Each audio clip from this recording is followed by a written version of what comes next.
Terima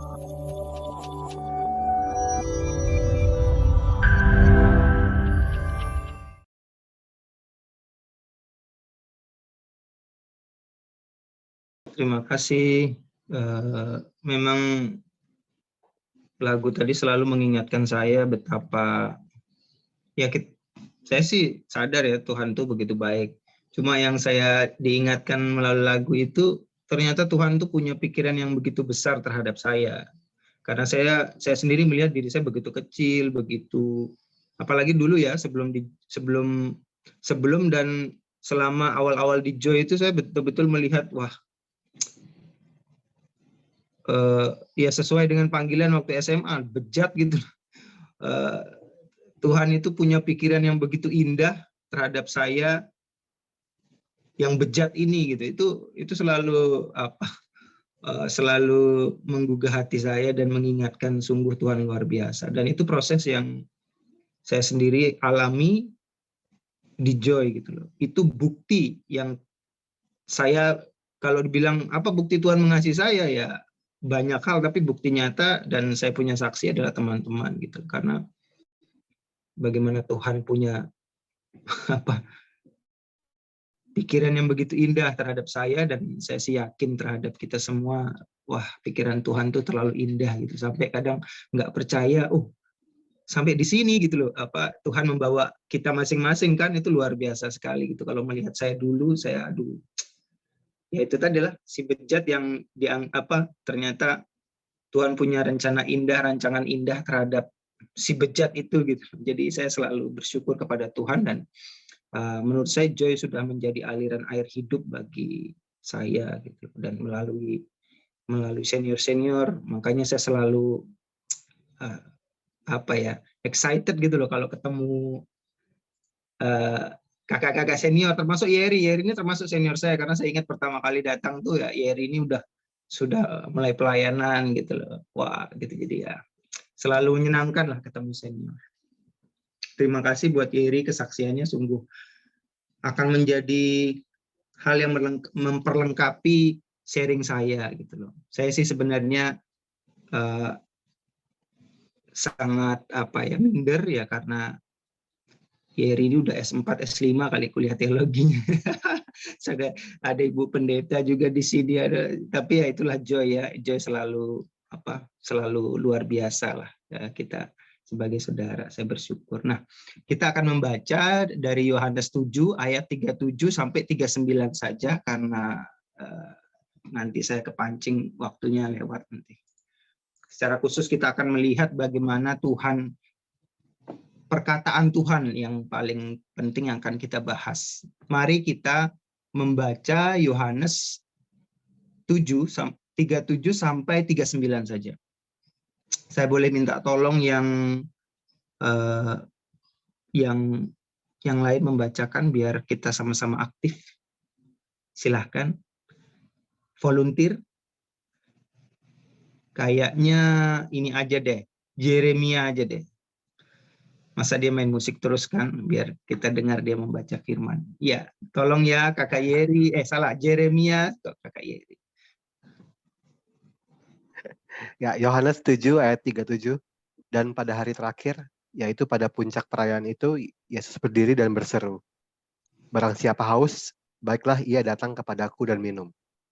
Barang siapa percaya kepadaku, seperti yang dikatakan oleh kitab suci, dari dalam hatinya akan mengalir aliran-aliran air hidup." Yang dimaksudkannya ialah roh yang akan diterima oleh mereka yang percaya kepadanya.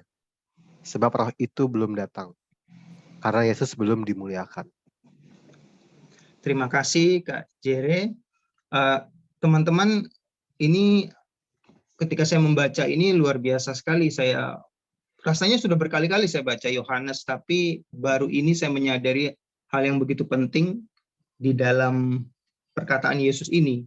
Saya dulu ingat waktu sama Pak Kyong kita ada satu sesi beberapa hari itu retreat tentang Yohanes, jadi seluruh kitab Yohanes. Itu pun waktu itu kelewatan ini. Nah, mari kita memperhatikan Yohanes 7 ayat 37. Dan pada hari terakhir, yaitu pada puncak perayaan itu, nah puncak perayaan itu apa? Kita akan lihat itu di Yohanes 7 Itu perayaannya apa? Itu adalah perayaan 7 ayat 2. Ketika itu sudah dekat hari raya orang Yahudi, yaitu hari raya Pondok Daun. Nah, jadi dikatakan pada hari terakhir, yaitu pada puncak perayaan itu. Nah, puncak perayaan itu di hari ke-7 ya. Kita sama-sama tahu itu kalau di dalam Alkitab itu dikatakan hari raya Pondok Daun itu dalam Keluaran dikatakan itu festival yang dimaknai sebagai festival panen utama. Jadi bersyukur atas panen yang terjadi. Kemudian di dalam juga sebagai pengingat bagi bangsa Israel mengenai pengembaraan mereka di padang pasir dan keluar dari tanah Mesir. Itu di Imamat 23. Jadi secara simpelnya perayaan itu selama 7 hari itu mengingat bagaimana Tuhan menyertai mereka, orang Israel dalam pengembaraannya, penyertaan Tuhan. Kedua, itu sebagai ucapan syukur hasil panen. Nah, perayaan ini 7 hari dan 7 hari makan minum. Saya sih belum pernah ya, setahu saya yang 7 hari itu perayaan pestanya orang Batak gitu loh. Nah, kebetulan saya nggak jadi nikah sama orang Batak, jadi saya nggak tahu. Belum pernah ikut juga, belum pernah diundang juga. Jadi saya nggak pernah tahu gimana itu 7 hari perayaan itu. Jadi 7 hari orang nggak kerja kah, gimana kah? 7 hari perayaan itu menurut saya membayangkan luar biasa. Nah, tetapi saya anggaplah kita melihat bahwa 7 hari perayaan itu makan, minum, mungkin ada nari, segala kesenangan ada di situ. Nah, yang lebih ajaibnya lagi itu kita lihat di Yohanes 7:37 tadi, pada hari terakhir dan puncak perayaan. Teman-teman bayangkan ya, hari terakhir dan puncak perayaan ini udah maksimal, semua minum makan itu udah maksimal, itu puncaknya. Yesus berdiri dan berseru. Ini saya baru menemukan aneh juga ya, padahal udah lama saya jadi orang Kristen, udah berkali-kali quiet time dari Yohanes. Tapi Yesus mengatakan, barang siapa haus, baiklah ia datang kepadaku dan minum. Nah, teman-teman, mari kita membayangkan gitu loh. Ini orang sudah 7 hari makan minum, senang-senang, tiba-tiba ada satu orang, dan teman-teman kalau kita baca di ayat 7, Yohanes 7, itu kita akan tahu bahwa sebelum ini terjadi perdebatan tentang siapa Yesus. Jadi orang-orang itu sudah punya ide, sudah punya pandangan sendiri-sendiri tentang siapa Yesus. Tapi pandangan itu terbagi 3 sederhananya. Dia orang gila, kemudian dia itu Mesias, dia itu Nabi. 3 itulah. Intinya kalau kita lihat pada Yohanes 7 itu jelas, ini siapa sih Yesus, ini sebenarnya siapa itu. Nah, orang ini, jadi kita tahu ya, pada perayaan itu Yesus sudah cukup terkenal. Nah, tiba-tiba Yesus berdiri. Pada puncak perayaan, pada orang sedang puncak-puncaknya, nggak ada di situ orang kelaparan, dan tidak ada, menurut saya, tidak ada orang yang haus di situ. Tidak ada orang yang kehausan, karena semua ada di situ. Tapi Yesus mengatakan, barang siapa haus, baiklah ia datang kepada aku dan minum. Teman-teman, betapa luar biasanya ini. Betapa luar biasanya perkataan Yesus. Luar biasa gila gitu. Kalau kita nggak tahu itu kan luar biasa gila gitu. Ini orang, kita lagi kenyang karena minum makan, dia bilang siapa yang haus? Siapa yang haus di sini? Nah, tetapi kita akan melihat betapa briliannya timing yang memang ya dia Tuhan ya, tapi sebagai manusia dia mengambil waktu yang luar biasa untuk menyatakan sesuatu yang begitu penting. Siapa haus, datang kepadaku dan minum. Nah, di ayat 38 dikatakan, barang siapa percaya kepadaku, seperti yang dikatakan oleh kitab suci, dari dalam hatinya akan mengalir aliran-aliran air hidup. Nah, nanti kita lanjut 39. Nah, teman-teman, siapa orang yang merasakan haus ketika Yesus mengatakan itu? Kita bisa bayangkan, ini nggak mungkin ada orang haus, tetapi banyak orang sebenarnya menemukan kehampaan hidup bukan dari kekurangan yang mereka alami, tetapi malah dari kelimpahan yang mereka alami. Teman-teman, banyak kejadian, banyak filsuf juga mengatakan, orang-orang yang sudah memiliki semua, udah dapat semua, ternyata menemukan mereka ada dalam kehampaan. Betul ya? Bukan karena kita kekurangan kita merasakan kehampaan, tetapi ketika kita dapatkan semua yang kita pikir kita ingin, yang kita pikir kita butuh, kita dapatkan semua, ternyata baru kita menemukan, oh, aku kok masih haus ya? Ada yang kurang, bukan ini gitu. Ernest Hemingway, teman-teman tahu kisahnya ya, penulis ateis, dia penulis buku fiksi gitu loh, terkenal lah, sastrawan gitu. Dia udah nggak perlu apa-apa lagi, dia udah kaya, dia punya villa di satu pegunungan, dan itu sudah cukup semua, hidupnya sedang dalam puncak-puncaknya. Dia duduk di depan terasnya. Dia duduk di depan terasnya dan dia merenung sebentar. Entah dia renungkan apa, tetapi pada kisah itu kita tahu kabarnya dia setelah merenung sebentar dia masuk ke dalam cabinnya, dia keluar bawa shotgun, tahu ya shotgun yang dipokang itu, bukan pistol, shotgun, terus dia taruh ke mulutnya, dia tembak. Di dalam situasi dia itu memiliki segalanya. Pada puncak kehidupan dia, ternyata dia menemukan bukan ini. Jadi perkataan Yesus yang luar biasa, timingnya ini bukan buat mereka yang terlupakan segala sesuatu, wah pokoknya kita menikmati, tapi mereka yang sudah merasa penuh kemudian baru menyadari, oh bukan ini yang aku masih haus, Tuhan. Kalau kita ingat perempuan Samaria ya, kalau kamu minum air yang dari sumur ini kamu akan haus lagi. Itu kita akan lihat. Jadi Yesus mengetahui dalam ayat ini, Yesus mengetahui dalam situasi ini bahwa apapun yang kita pikir dari dunia ini akan memuaskan hidup kita, kakak-kakak, teman-teman, tidak akan memenuhi yang paling utama, tidak akan memenuhi kehausan kita. Karir kita, bukan bermaksud menyinggung Eri yang S4, tapi mau sekolah S4, S5, SS berapa, itu ternyata Tuhan tahu tidak akan memenuhi. Mau kaya raya, saya ini pengen banget punya uang banyak gitu loh, karena banyak keinginan, mau beli ini, beli itu, mau jalan-jalan. Tapi mungkin kalau itu semua dikasih Tuhan, saya akan menemukan bahwa bukan itu yang saya butuhkan. Mungkin karir setinggi langit, apalah, istri 2, 3 kali, 4 kali. Tapi semua itu Tuhan peringatkan, kamu akan haus lagi. Dan Yesus tahu itu. Maka diambil saat yang paling tepat dia ngomong, siapa yang haus datang kepadaku dan minum. Teman-teman, sebagai alumni, sebagai mungkin nanti calon alumni, dulu sekarang bahkan selama di Joy, nanti keluar dari Joy kita memiliki karir yang mau bagaimanapun karir yang kita cari, uang sebanyak apapun, pendidikan setinggi apapun, Tuhan tahu. Hanya Yesus, hanya Tuhan sendiri yang sanggup memenuhi kehausan dalam diri kita. Jadi jangan sampai kita mengejarnya habis-habisan kemudian baru sadar. Itu situasinya, teman-teman. Makan, minum, harta, kemewahan, prestasi, karir tidak akan memenuhi kehausan kita pada apa yang paling esensial, yaitu apa? Air hidup. Air hidup apa kita akan tahu nanti. Air hidup, ada Roh sendiri, Yesus sendiri yang ada dalam hati kita. Nah, menariknya lagi dalam situasi ini, bayangkan mereka merayakan penyertaan Tuhan. Mereka merayakan penyertaan Tuhan selama orang Israel mengingat kembali bahwa Tuhan menyertai mereka dalam perjalanan keluar dari tanah Mesir ke tanah perjanjian. Kemudian mereka merayakan bahwa Tuhan itu begitu baik memberikan panen yang luar biasa kepada bangsa Israel.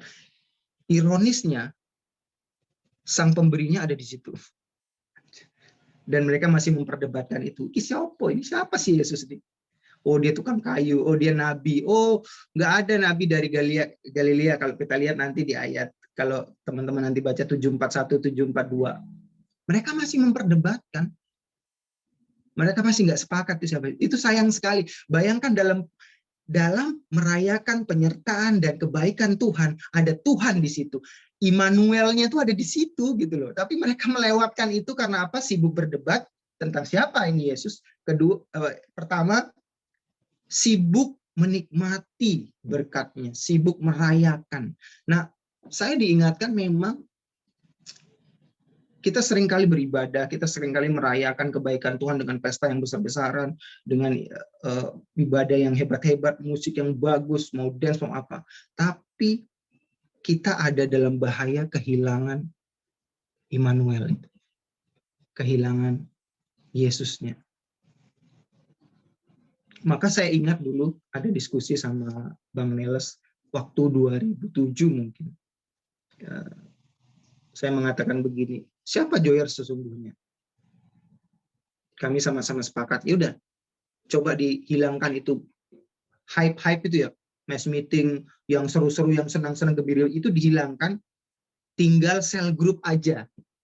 Dan mereka yang hadir dan setia hadir, itulah sebenarnya Joyers yang betul-betul Joyers gitu.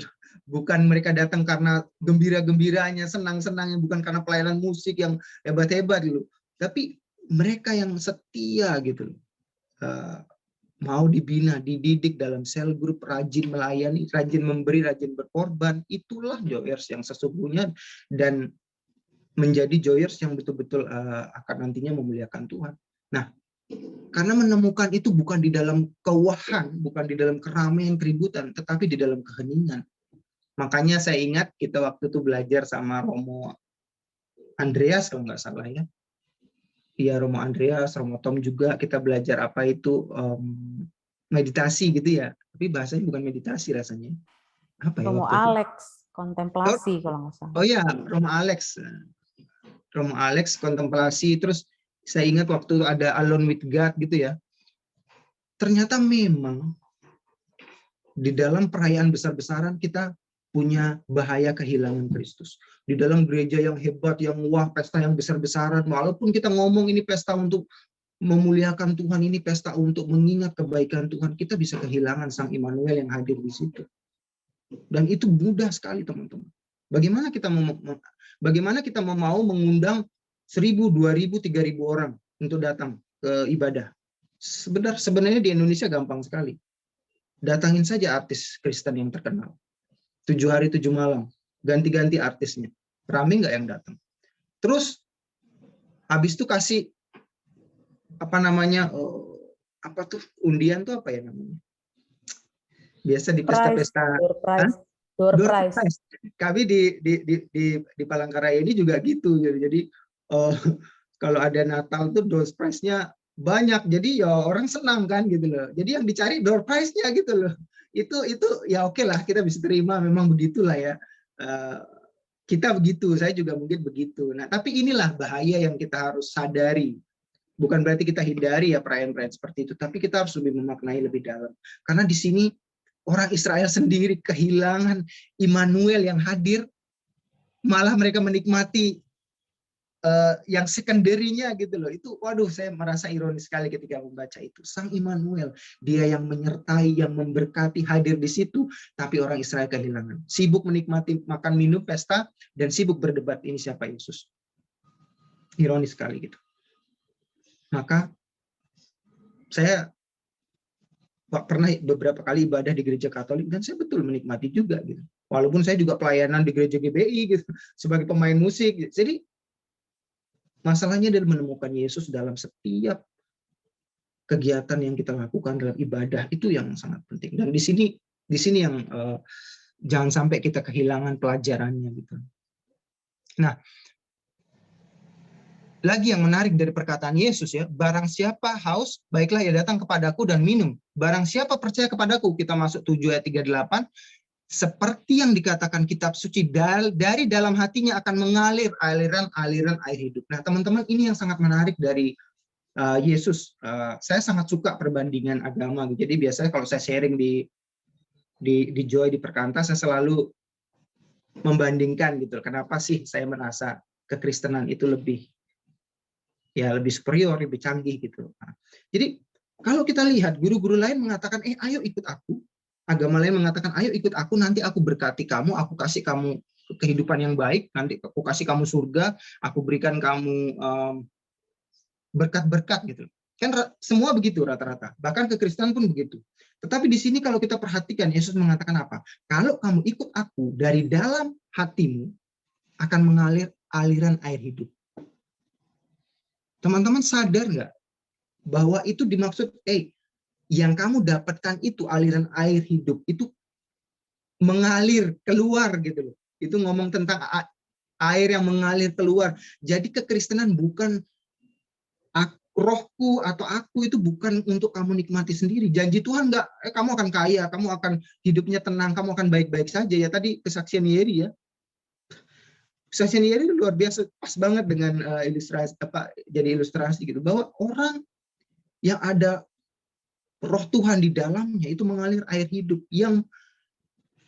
yang menghidupkan orang lain gitu. Bukan karena kita ya, tetapi air hidup mengalir, roh yang mengalir. Nanti dikatakan roh yang akan datang, akan diterima oleh setiap orang percaya. Itu yang sangat membedakan dari yang lain. Agama lain mengatakan, kalau kamu ikut agama ini, kamu nikmati buat diri kamu sendiri. Coba kita ngomong tentang konsep pahala. Ya kan, pahala kan jelas.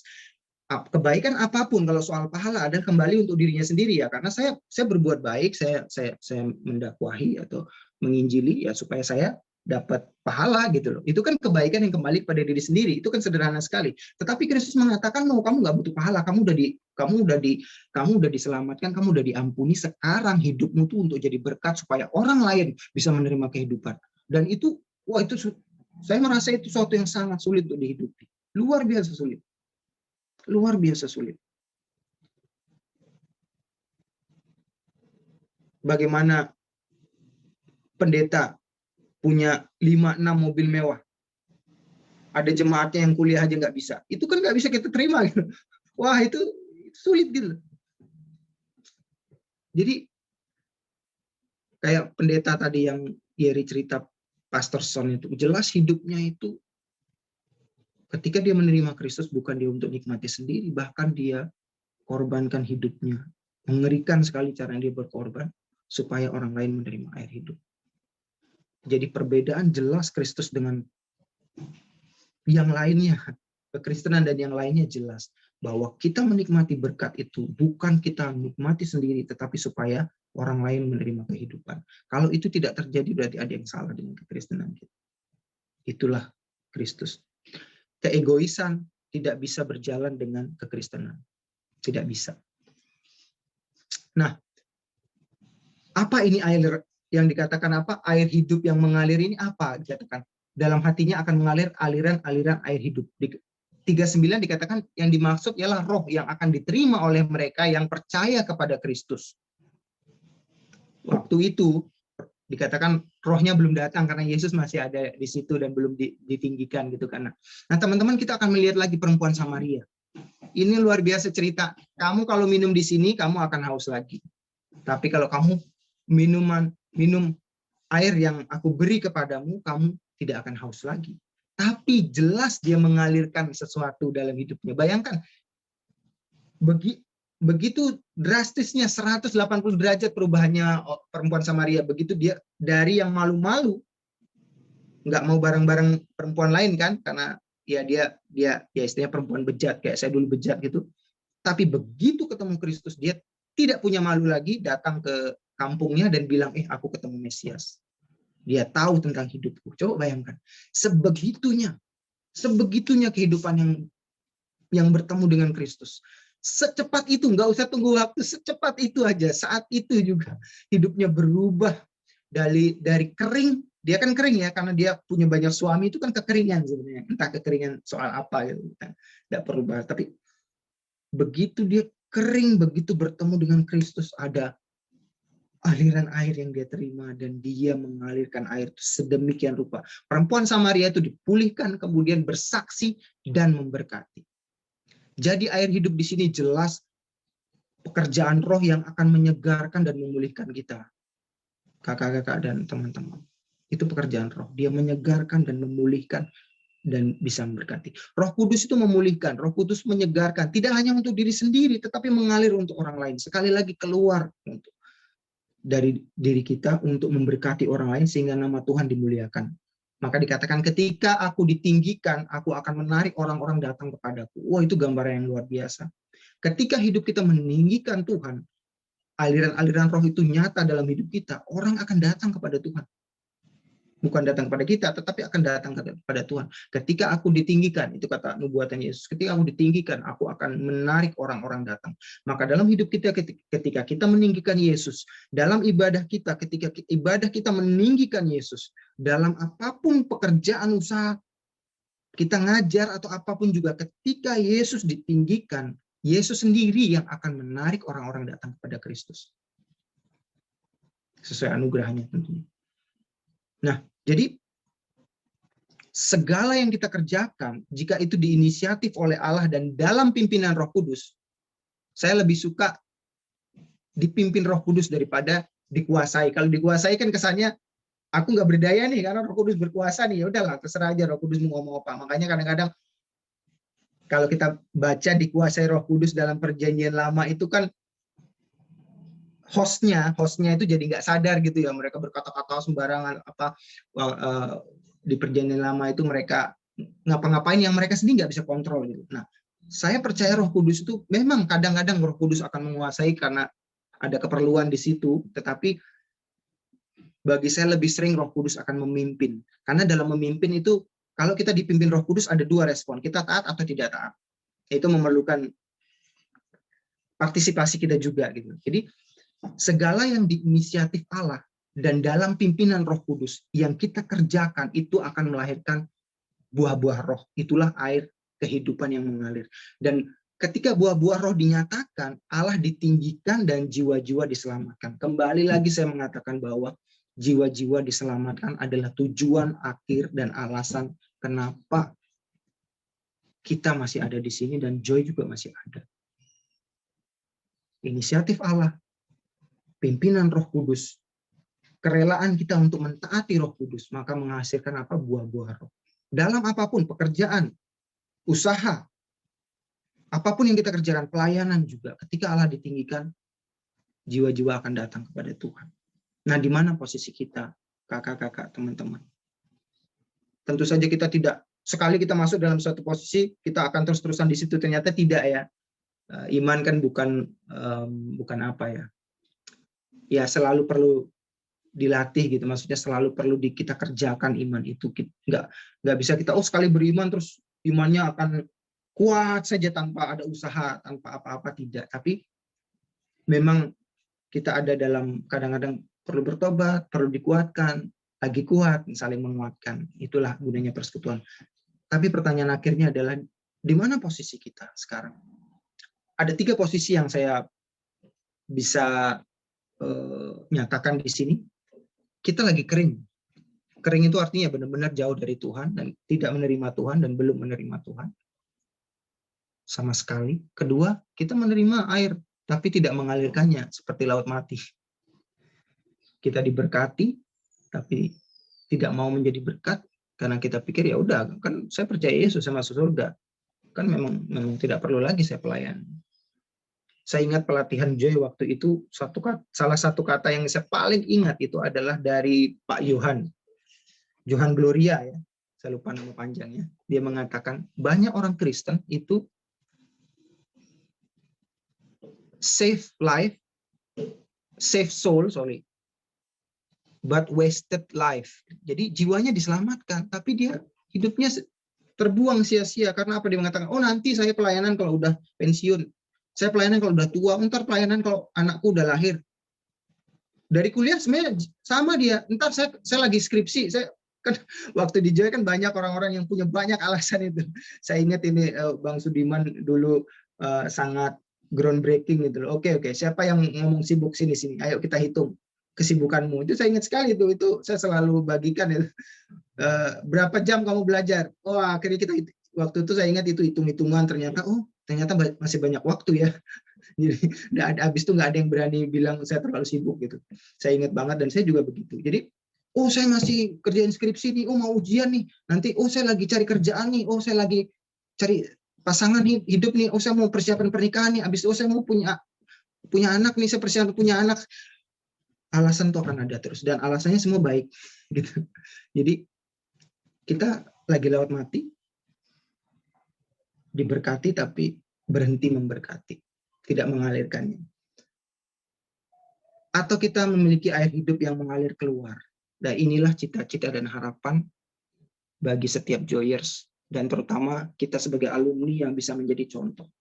Udahlah, mau kejar apa sih? Mau kejar uang, karir, semua enggak. Tapi ada jiwa-jiwa yang menunggu untuk kita sharing hidup kita. Ini loh, ada si bejat, ternyata Tuhan punya rencana indah bagi si bejat ini. Itu yang saya selalu sharingkan. Teman-teman pasti punya cerita yang menyatakan itu. Betapa luar biasanya karya Allah dalam hidup kita. Dan itulah air-air kehidupan. Ketika Roh berkuasa, Roh memimpin hidup kita dan kita merespon dalam ketaatan, di dalam kesetiaan, di dalam kerelaan. Yang paling sulit kerelaan. Maka orang Kristen yang sungguh-sungguh dia pasti akan meningkat ketaatannya, meningkat kerelaannya juga. Karena kerelaan ini paling besar. Oh, saya punya uang 100 juta, saya relakan 50 juta. Itu mengerikan kali. Bayangkan punya 1 miliar, perpuluhannya berapa? 100 juta. Itu butuh kerelaan. Dan sebenarnya perpuluhan itu kan sangat yang minim katanya kan. Bayangkan merelakan 200-300 juta itu kalau ini. Kalau duit ya, belum waktu, belum tenaga, tapi ada jiwa-jiwa yang menunggu. Di manakah posisi kita? Itulah air hidup yang mengalir dalam kehidupan kita. Pimpinan Roh Kudus dan respon kita. Mari kita berdoa. Bapa, inilah kami yang sudah mendengarkan firman-Mu. Ampuni hamba-Mu yang penuh dengan kelemahan, keterbatasan, kekurangan dalam menyampaikan kebenaran-Mu. Kiranya kelemahan, keterbatasan hamba-Mu yang berbicara ini ditutupi oleh kuasa keajaiban Tuhan, kebaikan Tuhan, dan kasih Tuhan untuk menyentuh hidup kami, hati kami, membuka pikiran kami, menyentuh hati kami, dan mengubahkan hidup kami, ya Tuhan. Kami percaya Tuhan sanggup bekerja dengan luar biasa, sehingga firman meneguhkan, menguatkan kami. Dan hidup kami, Tuhan, menjadi seperti sungai yang mengalirkan berkat, kasih, hikmat, kuasa Tuhan kepada orang-orang di sekitar kami, sehingga mereka mengenal-Mu, ya Bapa, di dalam Yesus Kristus, sehingga mereka diselamatkan.